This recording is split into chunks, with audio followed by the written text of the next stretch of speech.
તાજિયા વિસર્જન માટે કૃત્રિમ તળાવ બનાવવાની માંગ સાથે વિશ્વ હિન્દુ પરિષદ દ્વારા પોલીસ ભવન ખાતે આવેદનપત્ર આપી રજૂઆત કરાઈ હતી તથા તંત્રની નીતિ સામે ગંભીર આક્ષેપો પણ કરવામાં આવ્યા હતા।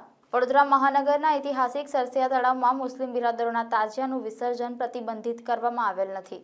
पर्यावरणના મુદ્દે વડોદરા મહાનગરના ઐતિહાસિક સરસિયા તળાવને તાજિયા વિસર્જનથી મુક્ત કરી પ્રદૂષિત થતું અટકાવવાની કોઈ યોજનાનો વિચાર માત્ર કરવામાં આવેલ નથી, જે અત્યંત દુઃખદ છે અને જેની સામે આજરોજ વિશ્વ હિન્દુ પરિષદ દ્વારા વિરોધ વ્યક્ત કરવામાં આવ્યો હતો। વડોદરાના ઐતિહાસિક સુરસાગર તળાવમાં પ્રદૂષણના બહાના હેઠળ ગણેશજીની મૂર્તિ વિસર્જન અને વિધિ પર પ્રતિબંધ મૂકી કૃત્રિમ તળાવની વ્યવસ્થા ઊભી કરવામાં આવેલ છે।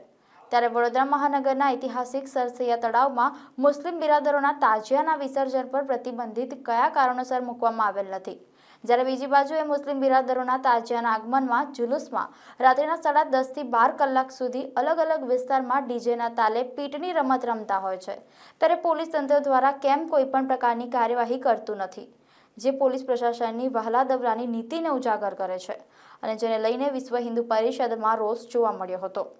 આગામી સમયમાં વડોદરા મહાનગરના ઐતિહાસિક સરસિયા તળાવને મુસ્લિમ બિરાદરોના તાજિયાના વિસર્જનથી મુક્ત કરી પ્રદૂષણ મુક્ત કરવામાં આવે તેવી માંગ સાથે વિશ્વ હિન્દુ પરિષદ દ્વારા પોલીસ ભવન ખાતે આવેદનપત્ર આપી રજૂઆત કરાઈ હતી।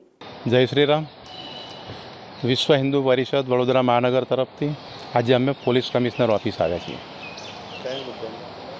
અમારા મુદ્દા આજના વિષયમાં બે મુદ્દા છે।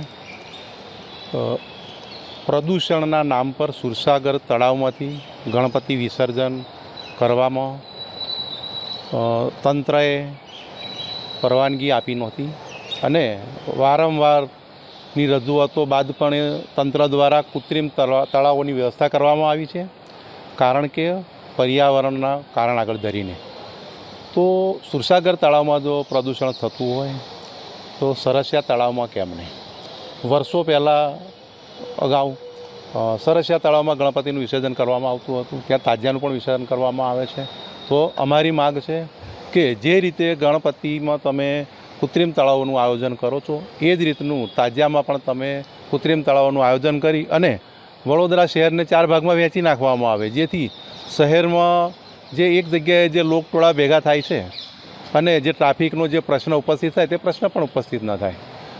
બીજો વિષય અમારો એવો છે કે ડીજે સાઉન્ડ રામનવમીના દિવસે રાવપુરા પોલીસ સ્ટેશન તરફથી રાત્રે 10 વાગ્યા પછી વિશ્વ હિન્દુ પરિષદ રાવપુરા પ્રખંડ દ્વારા નીકળેલી જે શોભાયાત્રા હતી એ શોભાયાત્રાના ડીજેને જપ્ત કરી અને પોલીસે ફરિયાદ દાખલ કરેલી, કારણ કે 10 વાગ્યા પછી ડીજે વગાડવું તે ગુનો બને છે। તો આ ફક્ત હિન્દુઓ માટે જ આ ગુનો બને છે? આ જ રીતના ડીજે તાજિયામાં પણ વાગશે? તો અમારી સ્પષ્ટ માગણી છે કે 10 વાગ્યા પછી આ ડીજે બંધ થવા જોઈએ।